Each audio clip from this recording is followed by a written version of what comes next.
നമ്മുടെ ജീവിതത്തെ മാറ്റിമറിക്കാൻ പോകുന്ന ഒരു കൊച്ചു കഥയിൽ നിന്നാണ് ഇന്ന് നമ്മൾ തുടങ്ങുന്നത്. ഒരു ചെറിയ കിണറ്റിൽ ഒരു തവള ജീവിച്ചിരുന്നു. ആ കിണറായിരുന്നു അതിൻ്റെ ലോകം. ഒരിക്കൽ പുറം ലോകം കണ്ടുവന്ന ഒരു പക്ഷി അതിനോട് പറഞ്ഞു, സുഹൃത്തെ, പുറത്ത് ഇതിലും മനോഹരമായ കാഴ്ചകളുണ്ട്. വലിയ മലകളും സമുദ്രങ്ങളും അത്ഭുതങ്ങളും നിറഞ്ഞ ഒരു വലിയ ലോകം. എന്നാൽ തവള അത് വിശ്വസിച്ചില്ല. യാത്രകളൊക്കെ പണക്കാരുടെ ഏർപ്പാടാണ്, ഈ കിണറാണ് ഏറ്റവും സേഫ് എന്ന് പറഞ്ഞുകൊണ്ട് അവൻ അതിനെ പരിഹസിച്ചു. ഒടുവിൽ ലോകം എത്ര വലുതാണെന്ന് അറിയാതെ ആ തവള ആ കിണറ്റിൽ തന്നെ മരിച്ചു വീണു.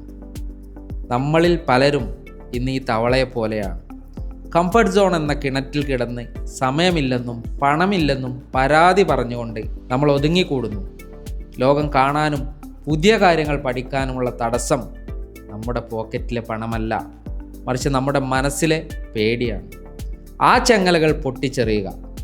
വെറുമൊരു വിനോദത്തിനപ്പുറം ലോകം ചുറ്റുന്നത് നിങ്ങളെ പുതിയൊരു മനുഷ്യനാക്കും.